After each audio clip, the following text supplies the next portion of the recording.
반갑습니다. 학생부 종합전형의 이해 강의를 맡게 된 광주중앙고등학교 교사 안준범이라고 합니다. 오늘 수시 지원에 앞서서 학생부 종합전형이 어떤 의미를 가지고 있는지, 우리가 남은 시간 동안 어떤 것들을 준비해야 좀 더 원하는 대학교에 갈 수 있을지에 대해서 이야기를 해보도록 하겠습니다. 자, 먼저 아실 건 학생부 종합전형의 의미인데요. 학생부 종합전형의 의미를 알아야 우리가 이것을 준비하고 좀 더 생활기록부를 더 채울 수 있겠죠. 서울대학교는 학생부 종합전형을 교내 성적만이 아니라 결과뿐만 아니라 동기와 과정까지도 한꺼번에 평가하는 전형이라고 발표를 하였습니다. 따라서 여러분들은 결과만 신경 쓸 것이 아니라 동기와 과정까지 학교 생활기록부에 같이 실릴 수 있도록 준비하는 것이 가장 중요한 방법이라고 생각합니다. 자, 학생부 교과 전형과의 비교를 통해서 학생부 종합 전형을 좀 더 심도 깊게 이해하는 게 중요할 것 같은데요. 학생부 교과 전형이라고 했을 땐 원하는 내신 점수를 가지고 학생들을 비교 평가하는 전형이죠. 하지만 학생부 종합 전형은 동기와 과정까지 한꺼번에 본다고 얘기했기 때문에 그렇게 단순하게 평가하지 않습니다. 학생부 종합 전형을 좀 더 자세하게 보면 원하는 내신 등급은 분명히 존재할 수 있습니다. 아까 말씀드렸죠. 결과만을 보는 것이 아니라 동기와 과정까지 같이 보기 때문에 내신 점수라는 결과만 가지고는 학생의 능력치를 평가하는데 한계가 있을 수밖에 없습니다. 자, 예를 들어 보겠습니다. 대학교에 문예창작과 학과가 있습니다. 문예창작과에 있는 관계자분들은 이 학생이 우리 학교에서 수업을 잘 듣고 수업을 열심히 들어서 우리 학교에 적응을 잘 하길 바랄 겁니다. 학생 2명이 옵니다. 내신 등급 1.5와 1.7이 와요. 이 둘 중에 누가 더 글을 좋아할까요? 혹은 누가 글을 더 잘 쓸까요? 라는 건 숫자만으로 표현이 어렵습니다. 만약에 우리가 떡볶이를 시켜 먹는다고 해보겠습니다. 떡볶이 시켜 먹을 때 평점 4.7 식당과 평점 4.5 식당이 있습니다. 어서 시켜 드시죠? 라고 하면 다시 숫자만 가지고 우리가 그것들을 파악하긴 어렵죠. 저는 국물 떡볶이를 좋아한단 말이죠. 4.7짜리가 국물이 많을까요? 4.5짜리가 국물이 많을까요? 라고 하면 좀 어려운 얘기입니다. 뭘 같이 봐야 알 수 있죠? 리뷰를 같이 봐야 알 수 있죠. 리뷰에는 보면 4.7짜리는 꾸덕꾸덕하고 맵다고 나와 있습니다. 저 매운 거 안 좋아하거든요. 4.5짜리는 국물이 많고 달콤하다고 합니다. 그럼 이게 바로 이 학과에서 원하는 능력일 수 있는 겁니다. 따라서 단순 내신 등급 외에 리뷰까지도 같이 평가를 하기 때문에 여러분들은 리뷰가 적히는 게 중요합니다. 리뷰가 어떻게 적히고 이렇게 적혔을 때 한번 비교해 볼게요. 1.5짜리 생활기록부에는 별 내용이 없습니다. 1.7짜리 생활기록부에는 이 학생은 글을 잘 씀, 이 학생은 창의적임, 이 학생은 논리적임, 이 학생은 자기 생각을 글로 잘 표현함, 같은 문구들이 많아요. 그럼 아무것도 없는 1.5등급과 1.7등급을 비교해 봤을 때 이 얘기는 어떤 얘기다? 리뷰를 통해서 어느 정도 평점을 극복할 수 있다는 얘기입니다. 여러분 고3이지 않습니까? 고3 학생들은 남은 시간 동안 이런 능력치를 최대한 발휘해서 생활기록부에 나는 능력이 있다는 걸 보여줘야 대학에서 이 학생이 내신을 뛰어넘을 수 있는 변별도가 있구나라고 평가할 겁니다. 따라서 뭐 하는 게 중요할까요? 당연히 리뷰를 받는 게 중요합니다. 그럼 생활기록부의 리뷰라고 하는 건 언제 적히고 어떻게 적는지를 아셔야 리뷰 쓸 때 좀 더 도움이 되겠죠. 자, 리뷰는 누가 적죠? 교사가 적죠. 교사는 리뷰를 적는 2가지 원칙이 있습니다. 이 원칙에서 어긋나면 리뷰를 적을 수가 없어요. 자, 리뷰 적는 대원칙은 크게 2가지입니다. 관찰과 평가예요. 여러분들의 행동이 관찰되고 평가되었을 때만 리뷰를 적을 수 있어요. 교사는 독심술이 없습니다. 여러분들이 글을 잘 쓰는지 아닌지 알 수가 없어요. 관찰되고 평가되면 이 관찰과 평가를 통해 교사는 기록을 하고요. 이렇게 기록된 걸 바탕으로 당연히 이 학생의 능력치가 있다라고 대학이 평가를 하는 거겠죠. 교사는 독심술이 없다고 말씀드렸죠. 독심술이 없기 때문에 여러분들은 뭘 하는 게 중요할까요? 당연히 행동하는 것이 중요합니다. 기회가 있을 때 행동할 수밖에 없는 거죠. 어떤 기회가 여러분에게 주어지면 그 기회에서 내 능력치를 보여줬을 때 대학이 좀 더 이 학생이 이런 능력이 있구나 라고 평가하고 정량적인 평가 점수를 뛰어넘을 수 있는 정성적인 평가 점수를 얻을 수가 있다라고 보시면 좋을 것 같습니다. 그래서 이런 능력치를 가지고 내신 등급을 뛰어넘을 수 있는 것이 학생부 종합이다. 특히 고3 때 여러분들은 능력치를 최대한 많이 발휘해서 많은 내신 등급의 격차를 줄일 수 있도록 노력하는 것이 중요하겠죠. 그럼 중요한 건 이거죠. 기회라는 것이 모든 사람들에게 공통적으로 주어지는데 그 기회가 뭐냐라고 하는 겁니다. 기회는 크게 두 가지 경우에 얻을 수 있습니다. 첫 번째는 수업이고요. 두 번째는 수업 외입니다. 수업에서의 기회는 크게 두 가지로 분류할 수 있는데요. 수업에서의 기회는 첫 번째가 과목 선택이죠. 여러분들이 고2, 고3 올라오면서 어떤 과목을 골랐는지가 너무너무 중요한 평가 요소로 작용할 겁니다. 좀 더 쉽게 예를 들어보자면 전자공학과의 수업 내용은 사실 물리 3 정도 돼요. 그럼 뭘 듣고 와야 되는 거죠? 물리 1, 2를 듣고 와야 물리 3를 이해하는 토대가 되는 거지 않습니까? 여러분들이 만약 전자공학과에 가는데 물리 1, 2를 안 들었다라고 하는 건 내 물리적 능력을 보여줄 수 있는 기회를 한 번 잊어먹은 겁니다. 여러분들의 경쟁자는 물리 1, 2를 듣고 왔을 확률이 있겠죠. 그럼 그런 친구들과 경쟁했을 때 내 능력치를 보여줄 기회가 한 번 없다 그러면 당연히 평가할 때 안 좋은 평가를 받을 수도 있습니다. 그래서 과목 선택이 그 무엇보다 중요하다. 여러분은 여러분의 과목을 보시고 내가 이과에 지원해도 괜찮은지 아닌지를 판단할 필요가 있다 라고 보시면 좋을 것 같고요. 두 번째는 과목 특기사항입니다. 과목 특기사항은 도대체 내가 어떤 걸 해야 돼? 라는 질문을 되게 많이 받거든요. 자, 제가 고3 담임을 14년 동안 하고 지금 진로진학부장 4년 차인데 드디어 학종을 결론냈습니다. 학종은 대학교에 보내는 연애편지예요. 연애편지에는 크게 두 가지 내용이 필수적으로 포함됩니다. 나는 너를 정말 좋아해 라고 하는 호감 표시가 필수적이에요. 만약에 교육학과에 가고 싶다고 해보겠습니다. 교육학과에 가보고 싶으면 나는 교육학을 좋아해 라는 걸 생활기록부에 표현해줘야겠죠. 그럼 과목도 교육학을 고르고 동아리도 교육학 동아리 하고 수업 지도안 짜보고 모의 수업 해보고 라고 하는 건 뭐에 대한 관심이죠? 전공과 학과에 대한 관심이죠. 내 진로에 대한 관심이죠. 이걸 뭐라고 부르죠? 진로 역량, 전공 적합성, 계열 적합성이라고 부르는 걸 평가할 수밖에 없습니다. 그래서 진로 관련 내용은 생활기록부에 필수적으로 나오는 게 맞아요. 맞는데 더 중요한 게 있죠.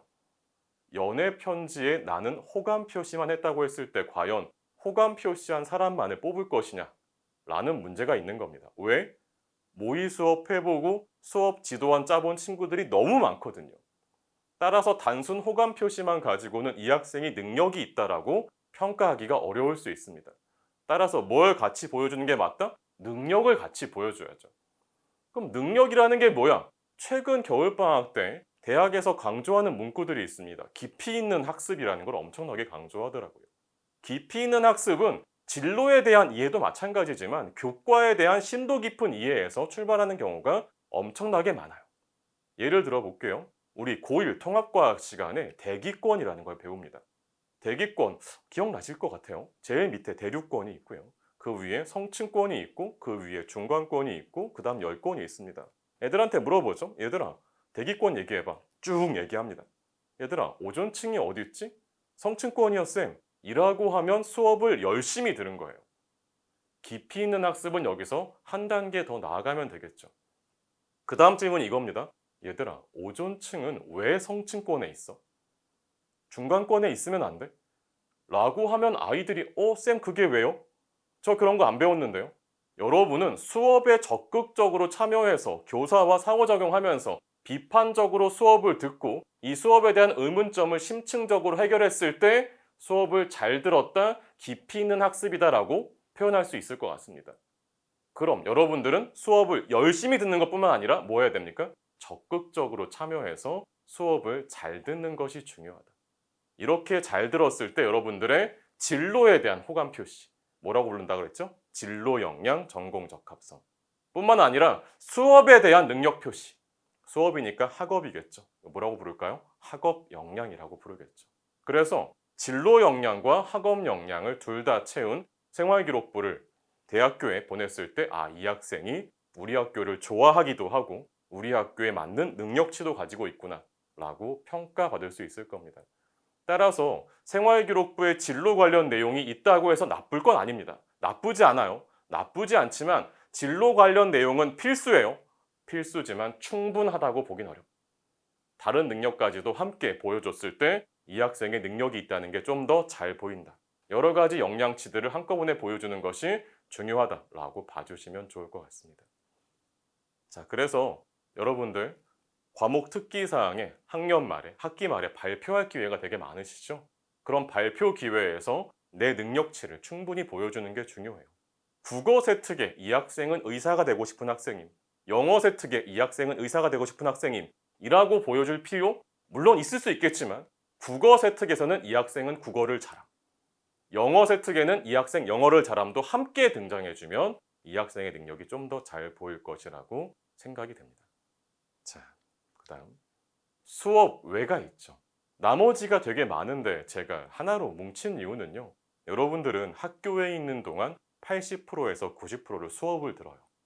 수업이 진짜 중요한 평가 도구가 되겠죠. 나머지도 있죠. 자율활동, 진로활동, 봉사활동, 동아리활동, 행발, 출결 같은 것도 같이 볼 겁니다.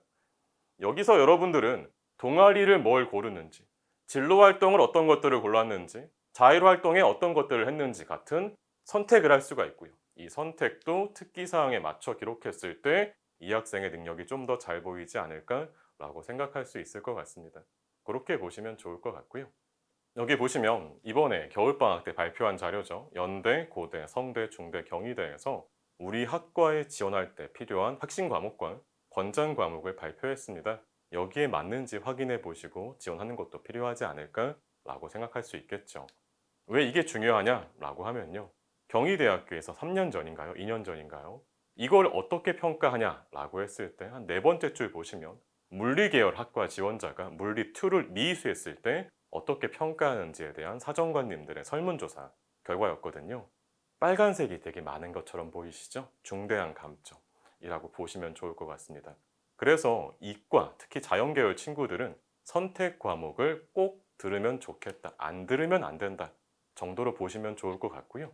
문과는 조금 다를 수 있습니다. 문과는 보시면 상경계열 지원자가 경제를 미이수했다고 하더라도 중대한 감점이라고 보는 사정관님들의 비율이 생각보다 적지 않겠습니까? 그렇다고 과목을 막 들으란 얘기는 아닙니다. 초록색과 보라색을 비교해 보시면 초록색의 비율이 좀 더 큰 게 보이시죠? 초록색은 경미한 감점이라고 나와 있죠. 문과는 들으면 좋다 정도로 이해해 주시면 좋을 것 같고요. 여러분 고3 때 과 선택할 때 내가 들은 과목과 같이 연결해서 선택하는 게 학생부 종합은 되게 중요하다라고 봐주시면 좋을 것 같습니다. 자, 대학에서의 과목 파악인데요. 대학은 편제표를 알 수가 없어요. 편제표를 알 수가 없고, 사실 이 학교에 열린 과목 전체에서 이 학생이 들은 과목만 아마 노란색으로 좀 더 표시가 될 것 같습니다. 그래서 여러분의 못 들은 거, 안 들은 거 대학은 알 수가 없다. 전체 편제표에서 대학은 이 학생이 뭘 들었는지만 평가하고 있다라고 봐주시면 좋을 것 같고요. 학생부 종합전형을 도대체 어떻게 평가할 거냐라고 했을 때 서울대학교 2024 학생부 종합전형 가이드북에 나온 자료들입니다. 거기 보시면 학생 개개인의 능력, 그럼 여러분들은 집단의 능력, 동아리의 능력도 물론 중요하지만 학급의 능력 중요합니다. 개인의 능력이 보일 수 있는 활동에 집중해서 3학년을 마무리해 주시면 좋을 것 같고요. 동기와 과정까지도 함께 볼 수 있도록 내주시면 좋을 것 같은데, 제가 이 얘기를 왜 하냐고 하면요, 여러 가지 것들이 많이 바뀌었어요. 그렇죠? 학교생활기록부를 획기적으로 바꾸겠다는 정책이 있었고요. 많은 부분들이 대학교에 미반영되는 걸로 개선이 되었습니다. 그래서 수상내역, 개인봉사, 자율동아리, 독서활동들이 대학에 넘어가지 않아요. 그럼 이 넘어가지 않는 걸 그냥 내가 무시하고 갈 거냐는 아니죠. 분명히 이런 곳에서 볼 수 있던 역량들이 생활기록부 다른 곳에서도 충분히 보일 수 있기 때문이거든요. 한번 같이 보겠습니다. 자, 여기 보시면 자율활동이거든요. 자율활동 보시면 뭐 장애인권 교육 같은 것들이 한 줄, 두 줄 나와 있지 않습니까? 이건 뭐에 대한 소개죠? 장애인권 교육이 뭐다라고 하는 학교 교육 과정에 대한 소개예요. 여러분들은 분명히 장애인권 교육 받으시면 거기에 대한 소감문을 쓰라고 나올 겁니다. 그 소감문에는 장애인권 교육이 뭐다가 아니라 장애인권 교육을 통해서 내가 어떻게 변했는지에 대한 소감문을 작성하시면 되겠습니다. 따라서 모든 사람들이 공통적으로 한 건 평가하기가 매우 어려워요. 그럼 장애인권 교육도 이런 방식으로 나온다 그러면 좀 더 개인의 능력이 잘 드러날 수 있겠죠. 그래서 단순한 활동이라 할지라도 누가 보일 수 있게 활동이 아니라 내 개인의 역량이 보일 수 있게 보고서를 내주시면 좀 더 우리의 학생들의 능력이 잘 보이지 않을까라고 생각할 수 있을 것 같습니다. 자, 이렇게 비교문학 탐구나 언어학 칼럼 기고 같은 활동들도 같이 한 학교들이 있고요. 제가 말씀드리고 싶었던 건 이런 동아리 활동이거든요. 제가 가장 걱정되는 게 사실 동아리 활동이었어요. 동아리 활동에서 보고 싶은 건 동아리에서 개인이 뭐 했는지 보고 싶거든요. 네, 여러분들이 학년 말에 학기 말에 내는 동아리 활동 보고서에는요, 동아리 얘기만 써 있어요. 만약에 로봇 만드는 동아리다 라고 하면 로봇 만든 얘기만 쫙 써 있습니다. 그런데 그건 동아리의 얘기지 않겠습니까? 동아리 얘기도 물론 중요하지만 그 안에서 나의 역할도 함께 나와야 되거든요. 너는 동아리 때 뭐 했니? 아, 쌤 저는 코딩을 했어요. 코딩하면서 뭐가 어려웠니? 아, 이게 어려웠어요. 어떻게 극복했니? 이렇게 극복했어요. 라고 하는 개인의 능력치가 잘 나올 수 있게 동아리 활동 보고서를 마무리해 주시면 훨씬 더 선생님들도 그리고 대학도 이 학생의 능력을 좀 잘 보이게 평가할 수 있지 않을까라고 생각됩니다. 사정관님들의 평가를 보시면 동아리 활동을 통해서 했다고 했는데 이 경우 지원자는 자기소개서에 개인의 능력을 좀 더 잘 보이게 쓰면 좋겠다라는 평가가 있었죠. 이 얘기는 어떤 얘기죠? 동아리 얘기만 써 있으니까 여기에 자기소개서에 없으면 평가가 어렵다는 얘기입니다. 근데 이제는 자기소개서가 없잖아요.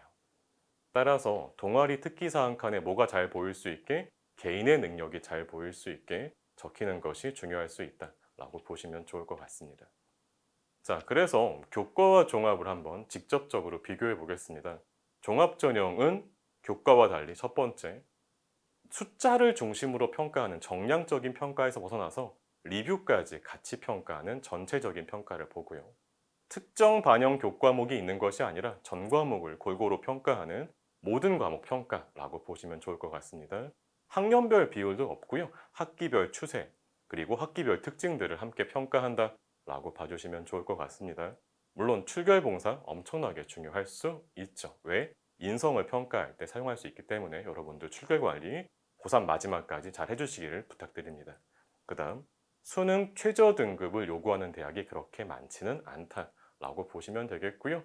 일반 학과, 대학 중에는 서울대, 연대, 고대, 이대, 홍대 이 5개 정도의 대학만 수능 최저 등급을 본다. 물론 의치약한 수나 몇몇 교대 같은 경우에는 학종임에도 불구하고 최저가 있는 경우가 있습니다. 일반 학과 말씀드린 거예요. 자, 그럼 생활기록부가 어떻게 바뀌고 하는 것들을 제가 한번 말씀드렸는데 이런 것들을 총정리해서 보겠습니다. 동아리 활동에서는 자율동아리가 안 들어가죠. 여러분들은 고3 마무리 어디 해야 됩니까? 창체 동아리에 집중해서 할 필요가 있다라고 생각되고요. 개인 봉사활동 안 들어가죠. 어디에 집중하는 게 좋죠? 학교 봉사활동에 집중하는 것이 필요하죠. 수상경력 안 들어가고요. 독서활동이 대입의 미반영인데 독서활동 생활기록부 7번 항목이거든요. 이 7번 항목만 안 들어가는 거예요. 여러분들이 수업 중에 그리고 창의적 체험활동 중에 읽고 단순 독후 활동 외에 유의미한 교육활동을 전개했다고 하면 여러분들의 능력치가 관찰될 수 있다면 당연히 창특이나 세특에 책을 읽고 여러분들이 어떻게 성장했는지가 기록이 됩니다.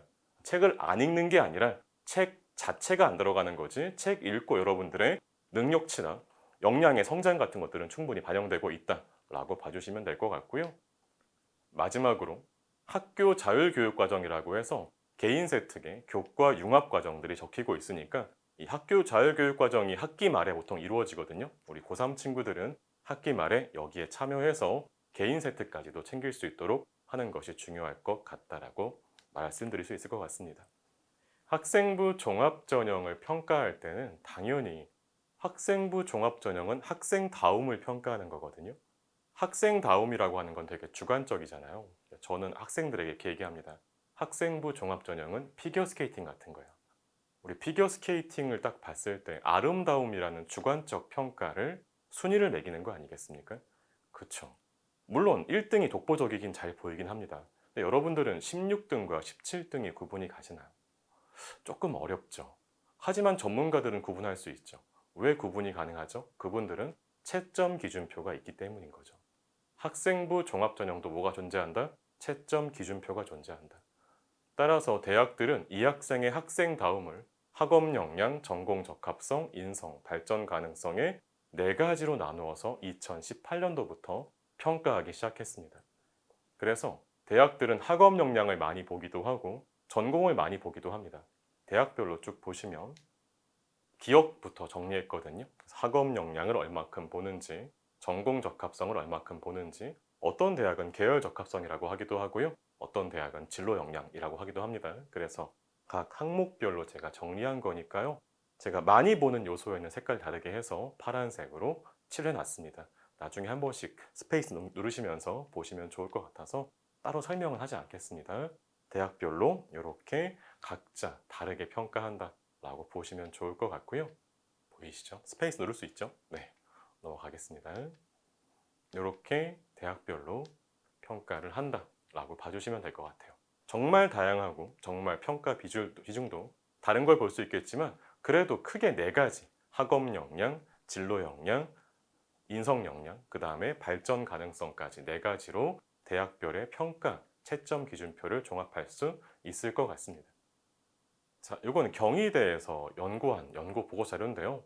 그럼 서류 평가에 영향을 가장 많이 주는 게 뭐냐라고 했을 때 서류 평가 점수를 보시면 학업 역량과 전공 적합성에 배점이 큰 게 보이시죠? 선생님 발전 가능성이 좀 높아 보이는데요.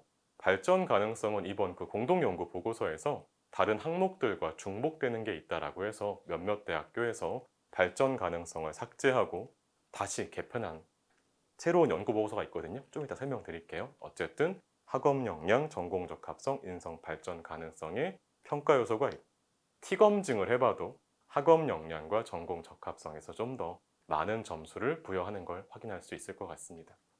이 발전 가능성 때문에 새로 5개 대학에서 발표를 했죠.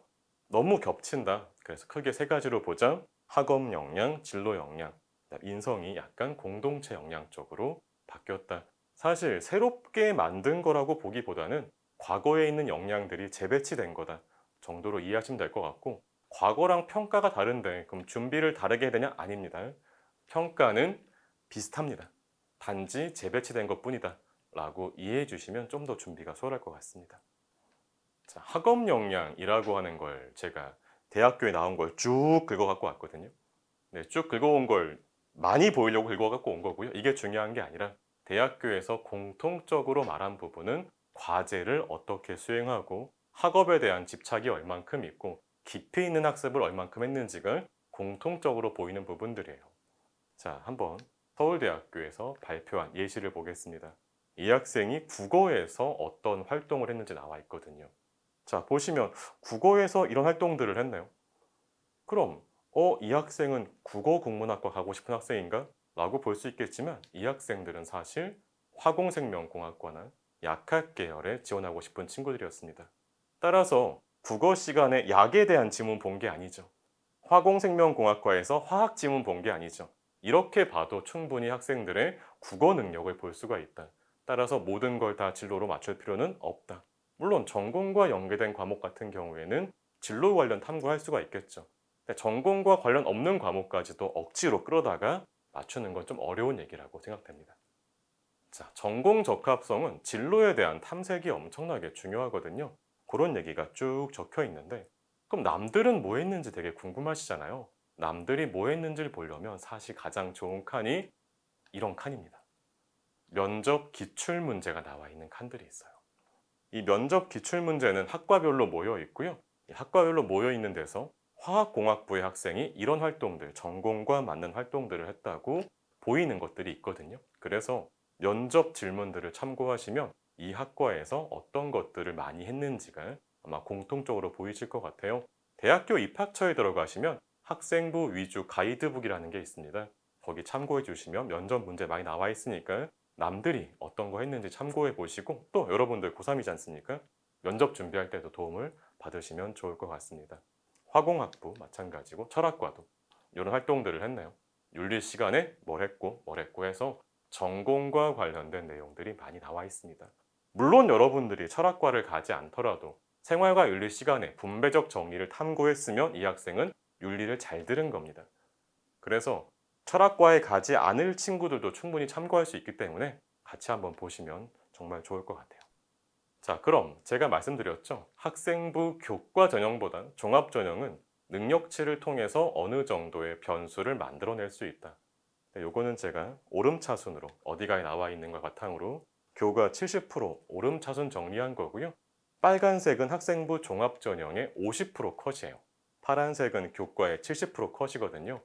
종합 전형 70% 컷 보다 보면 가끔 우리가 일반고 학생들이 많을 텐데 70% 컷에는 자사고나 특목고 아이들이 들어와 있는 경우가 있어서 약간의 왜곡이 있을 수 있습니다. 그래서 저는 50% 컷을 보기를 추천드릴게요. 그래서 인문계열 여기 보시면 좋을 것 같고요. 인문계열 조심할 거.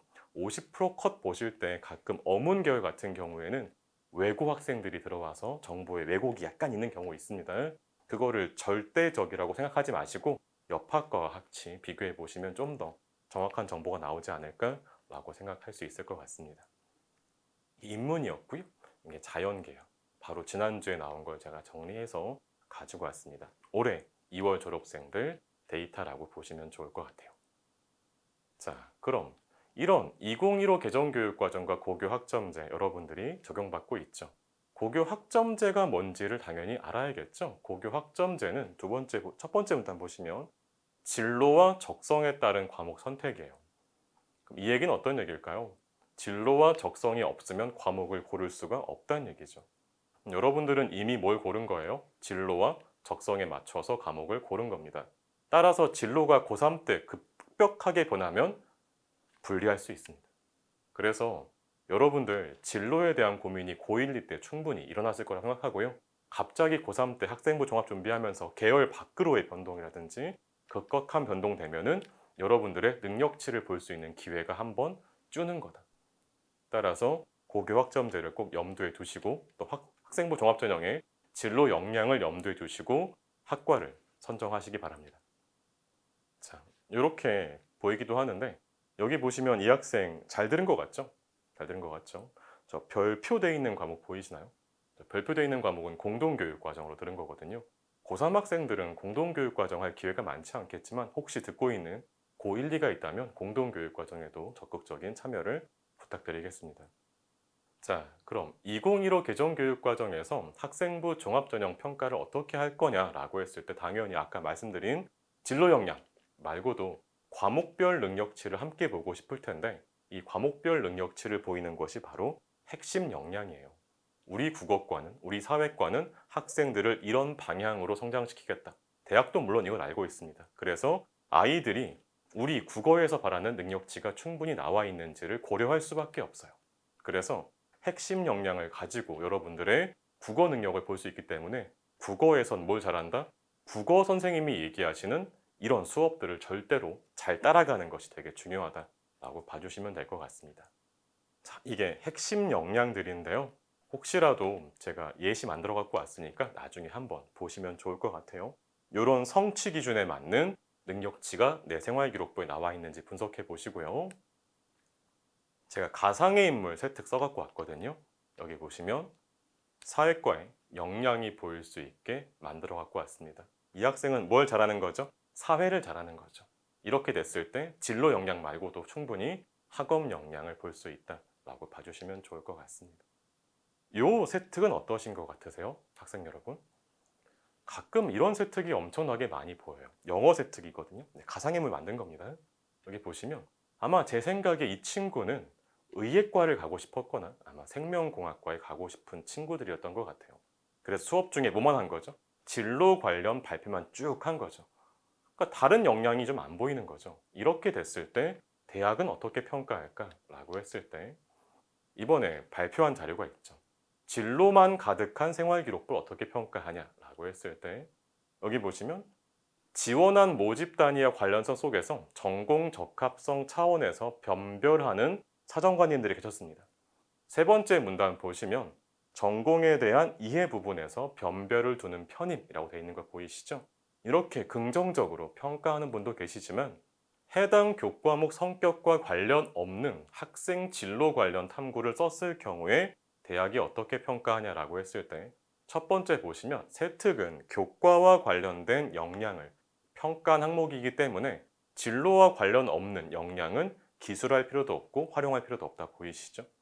두 번째, 학생의 관심을 일부러 보여주기 위한 자기적 작성일 경우에는 학생의 역량을 보기가 어렵다. 따라서 여러분들은 생활기록부의 모든 내용을 뭐로? 진로로 채울 필요 없다.